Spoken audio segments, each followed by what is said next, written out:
سوال ہے کہ میت کے ورثہ اور لواحقین سے تعزیت کرنے کا سنت طریقہ کیا ہے؟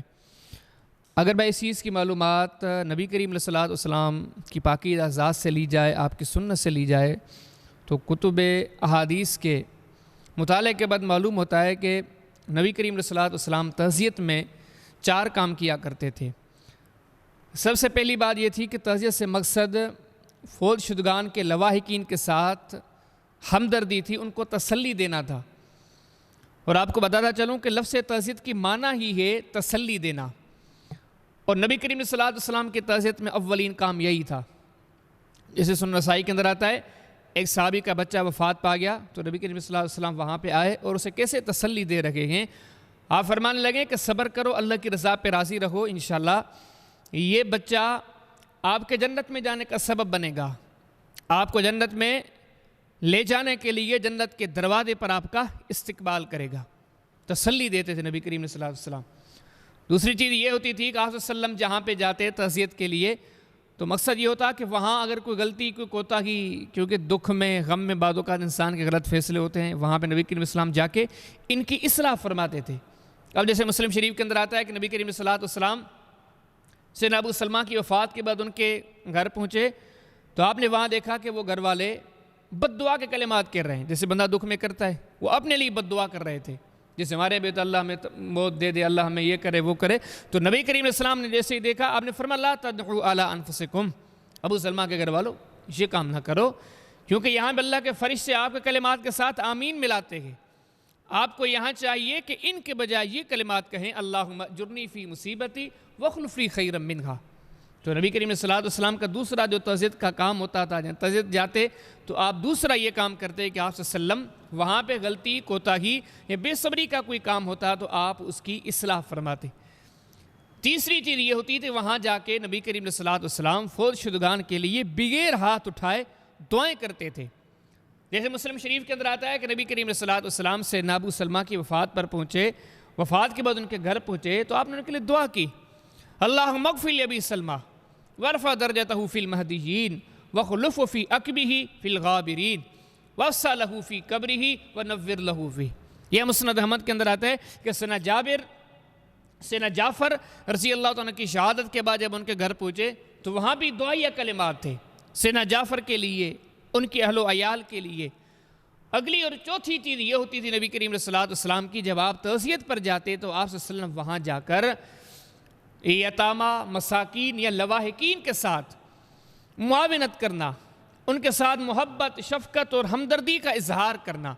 کہ آپ صلی اللہ علیہ وسلم سیدنا جعفر کی شہادت کے بعد جب ان کے گھر آئے، یہ مسند احمد کی حدیث ہے، آپ صلی اللہ علیہ وسلم نے دیکھا کہ وہاں پہ سیدنا جعفر کے بچے نہیں تھے، تو نبی کریم صلی اللہ علیہ وسلم نے معصوم بچوں کو بلوایا۔ آپ نے دیکھا کہ ان کے بال بڑے تھے، نبی کریم صلی اللہ علیہ وسلم نے ان کے بال منڈوائے، وہاں پہ حجام کو بلوا کر ان کے بال منڈوائے۔ مزید آگے نبی کریم صلی اللہ علیہ وسلم کی تعزیت کے اندر فوت شدگان کے گھرانے کے ساتھ شفقت اور ہمدردی یہ دیکھیں کہ سیدنا جعفر رضی اللہ عنہ کی اہلیہ نے شکایت کی کہ اب ان بچوں کا کیا ہوگا، ان کے سرپرست وفات پا گئے۔ تو نبی کریم علیہ الصلوۃ والسلام آپ فرماتے ہیں گھبرانے کی بات نہیں ہے، انا ولیہم فی الدنیا والآخرہ، دنیا آخرت میں ان کا دوست ہوں۔ اور پھر آپ نے اس دوستی کو نبھایا۔ کیسے نبھایا؟ مسلم شریف کے اندر آتا ہے کہ نبی کریم صلی اللہ علیہ وسلم اس کے بعد سوار ہو کر جب مدینہ میں آتے ہیں تو آپ کے ساتھ اگر سواری پر سیدنا حسین نظر آتے ہیں تو ساتھ سیدنا جعفر کے بچے سیدنا عبداللہ بھی نظر آتے ہیں، اور اتنی محبت دیتے ہیں کہ صحیح مسلم کے اندر یہ بھی آتا ہے کہ سیدنا عبداللہ جو کہ سیدنا جعفر کے فرزند ہیں، وہ فرماتے ہیں نبی کریم صلی اللہ علیہ وسلم صرف مجھے سواری پر سوار نہیں کرتے تھے، بڑی محبت، بڑی الفت، بڑی شفقت کا اظہار فرماتے، یہاں تک کہ نبی کریم صلی اللہ علیہ وسلم کمسینی کے عالم میں مجھ سے رازدانی کی باتیں کیا کرتے تھے۔ اور فرماتے ہیں کہ نبی کریم صلی اللہ علیہ وسلم نے ایک بار مجھے ایک راز کی بات بتائی جو آج تک میں نے کسی کو نہیں بتائی، نہ ہی کسی کو بتاؤں گا۔ اب یہ چیز سی، یہ نبی کریم صلی اللہ علیہ وسلم کا طریقہ تعزیت تھا۔ آپ وہاں پہ جاتے، فوت شدگان کے لواحقین کو تسلی دیتے۔ نبی کریم صلی اللہ علیہ وسلم فوت شدہ کے لیے بغیر ہاتھ اٹھائے دعائیں مانگا کرتے تھے، جامع ترین دعائیں۔ اور نبی کریم صلی اللہ علیہ وسلم کوئی غلطی، کوئی کوتاہی، کوئی بے صبری کا کام دیتے تو نبی کریم صلی اللہ علیہ وسلم اس کی اصلاح فرماتے۔ یہ آپ صلی اللہ علیہ وسلم وہاں پہ جا کر ان فوت شدگان کے لواحقین کے ساتھ ان کے یتیم بچوں کے ساتھ ہمدردی کا مظاہرہ کرتے، ان کے ساتھ محبت، شفقت، الفت کا اظہار. یہ تھا نبی کریم علیہ الصلوۃ والسلام کا طریقہ تعزیت. اب اس سے ہٹ کر جب ہم ہمارے معاشرے کی طرف نظر دوڑاتے ہیں، ہمارے معاشرے کا تو حال یہ ہے کہ حقیقت مٹ ہی چکی ہے. یقین جانے کہ یہ ایک رسم بن چکی ہے.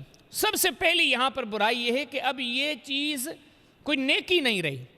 مومن کا ہر کام نیکی ہوتا ہے نا، جہاں جائے نیکی کے لیے، اجر کے لیے، ثواب کے لیے. اب یہاں پہ آج کل ہمارے یہاں تعزیتیں کس بنیاد پر ہوتی ہیں؟ تعلقات کی بنیاد پر، تجارت کی بنیاد پر. یہ کاروبار میں ہمارا ساتھی ہے، اس سے جان پہچان ہے، یہ ہمارا رشتہ دار ہے، مٹر مائٹر ہے.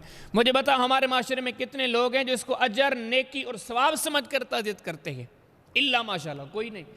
دین نے کہا یہ اجر کا کام ہے. سب سے پہلی برائی ہمارے اندر یہ آ گئی کہ ہم نے اس کو اجر سمجھنا چھوڑ دیا. پھر اگلی یہ بات تھی کہ وہاں جاؤ، میت کے لیے استغفار کرو، ان کے لیے بہتر کلمات کہو. یہ چیز رہی نہیں. آپ یہاں ہمارے ہاں دیکھو کہ ساری سیاست آ کے تعزیت کی مجلسوں میں ہوتی ہے. سارے دنیا کے تماشے، جھوٹ، فراڈ سارے یہاں ہوتے. نبی کریم صلی اللہ علیہ وسلم کا مقصد تھا کہ تعزیت کے ٹائم پہ غیر شرعی امور سے روکا جائے. آج ظلم تو یہ ہے کہ ہماری تعزیت کا سارا بنیادی غیر شرعی امور پر گئے. 3 دنوں تک ایک جگہ پر وہ سمجھو کہ ڈیرا ڈال کے بیٹھ جانا ہے، اٹھنا ہی نہیں، وہاں سونا، وہاں رہنا، وہاں کھانا، وہاں پینا. بلکہ ظلم تو یہ ہے کہ نماز کا ٹائم ہو جاتا ہے، لوگ وہاں سے اٹھ کے مسجد جانا یہ بھی مناسب نہیں جانتے. اللہ کے بندو، یہ آپ کو کس نے اتنا پابند کیا ہے؟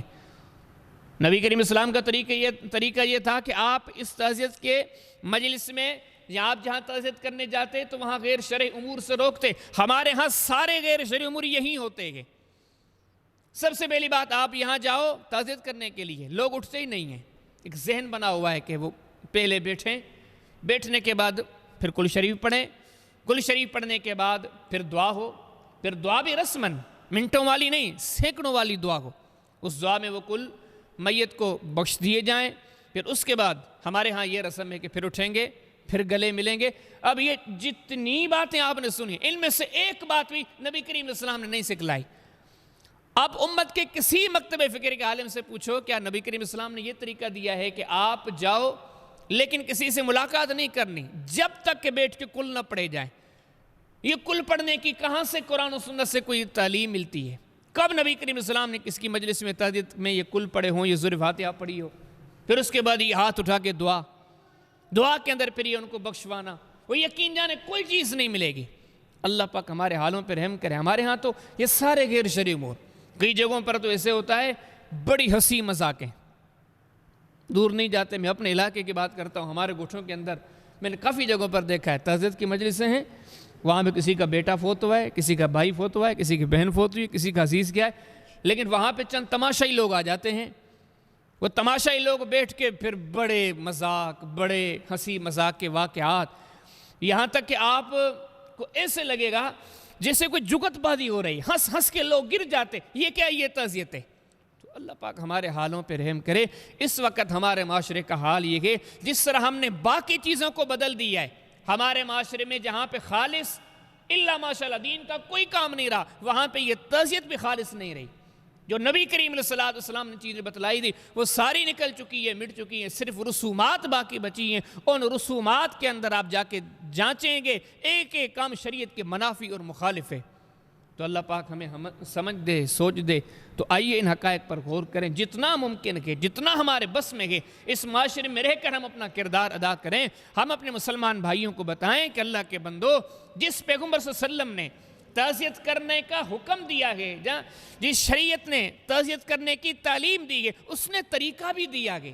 تو آئیے اس طریقے سے تعزیت کریں جس طریقے سے دین نے یہ تعزیت سکھلائی ہے. انشاءاللہ اگر ہم ان بنیادوں پر یہ تعزیت کریں گے، یہ بہت بڑی نیکی ہے، کیونکہ دین کا ہر بتلایا ہوا کام نیکی ہے اور کوئی نیکی چھوٹی نہیں ہوتی. وہ جو مسلم شریف کی حدیث ہے، نبی کریم صلی اللہ علیہ وسلم فرماتے کسی نیکی کو چھوٹا نہ سمجھو.